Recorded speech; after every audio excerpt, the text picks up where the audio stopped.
And I will go against my own rule about addendums to the introduction because our immediate past international director, Karen Lucas, will be speaking to us. We'll find out maybe a little competition as we vote between the next. No, we won't do that.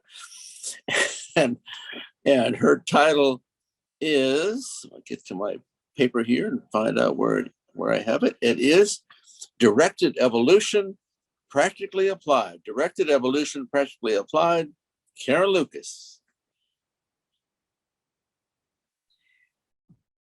I know everybody in the room is a time-tested and true Toastmaster, but think back a few days, maybe for some of you a few more days, back to when you were 5 years old.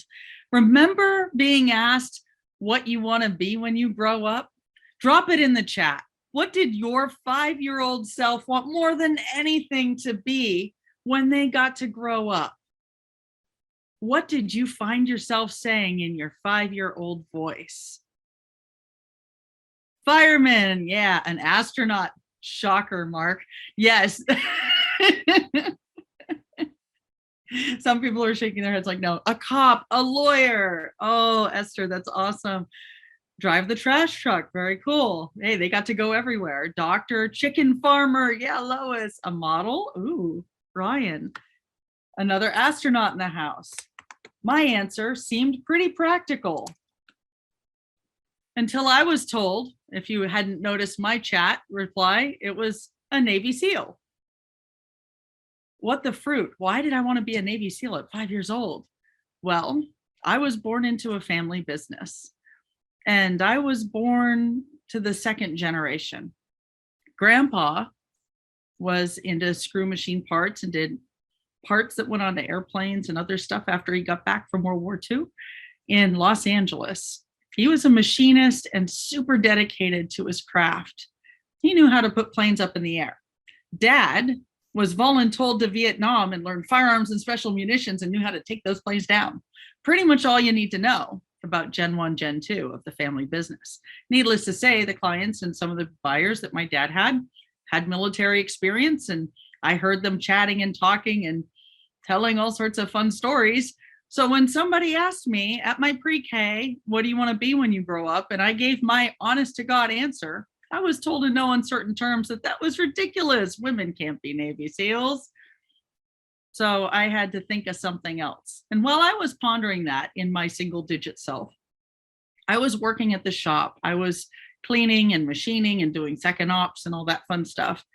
And I figured it would be a really great thing to get to do, especially once I discovered that I could put something in my head that was just an idea onto the back of a napkin, or God forbid, a piece of vellum, or what we would do AutoCAD today, and feed it into a machine and make it in real life.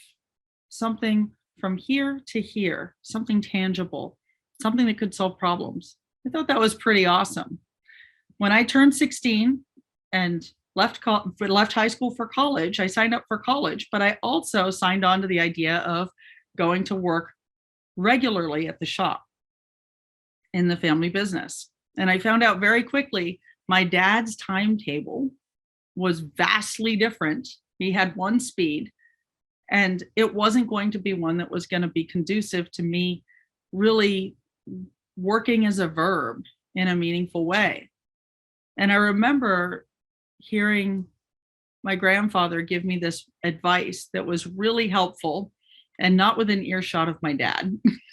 And I really took it to heart. And that was, look at this shop. Look at what we've built. This means a lot to us, but we can't teach you everything. If you ever find yourself wanting, consider working for places that fill in the gaps. And I realized I should do that. I found myself at Caltech for 10 years.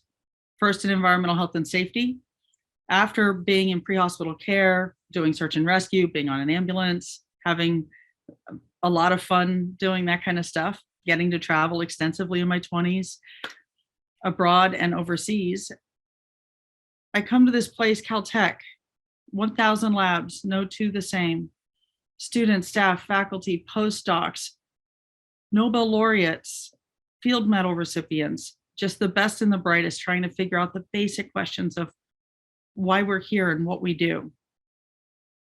One of the people that really made an impact on me, her priority was directed evolution. Now, in her world, she's a chemical engineer, and she's now a Nobel laureate, Miss Frances Arnold, and she developed directed evolution as a method used in protein engineering that mimics the process of natural selection, what nature does, to steer proteins or nucleic acids towards a user-defined goal.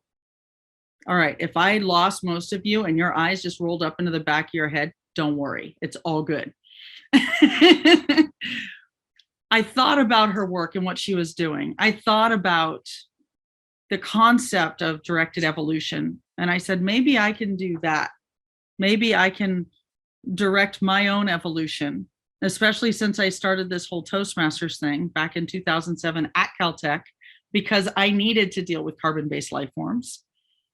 And I realized once I connected that thought with the skills I was getting in Toastmasters and some of the other background that I had, I could leave Caltech. I could go on my own and be that third generation, pivoted in a different way, where I could serve people in ways that my predecessors never dreamed of, and ways that really turns me on and makes me excited. And luckily, I have a second half with the same last name and an Uncle George, but not that Uncle George, who also does IT. So the short version of what we get to do now for Ashler is we help people fight bad guys. I do the in real life ones, and he does the virtual ones. We have gotten a chance to consult here in the United States locally, as well as in several other of the 24 time zones. So Mark has actually done some consulting work for Zawel City.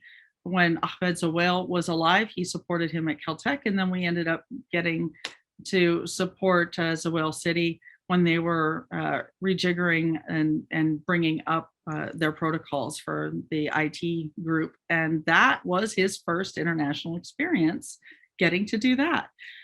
I have helped people overseas that have had less than stellar situations with employees that have been fired and left and then threatened to come back and do bad stuff. In one case in Sri Lanka, there's a spice factory where a guy was terminated and needed to be let go. They didn't do it in the most elegant way. So he attempted to come back credibly to poison a batch of spices that was going to an elementary school. And luckily, the bad guys didn't have a good day, and that was averted. But I have a lot of bread and butter accounts to keep bad guys out of having good days. And whether it is a spice factory or subcontracting for a university or a government institution, that is my goal ultimately, is to make sure that corporate intelligence and the infrastructure is sound, that everybody is having a good day, and that we are able to keep people in a position where they are safe, healthy, and happy, and we don't expend as much blood and treasure as we have to in order to do it. Critical path is important, also leveraging your other nonprofits in addition to Toastmasters. In my case, the AFIO has been a great help, and I get lots of word of mouth from them. So if you ever have an issue with a bad guy, I'm your gal. Back to you, Mr. Toastmaster.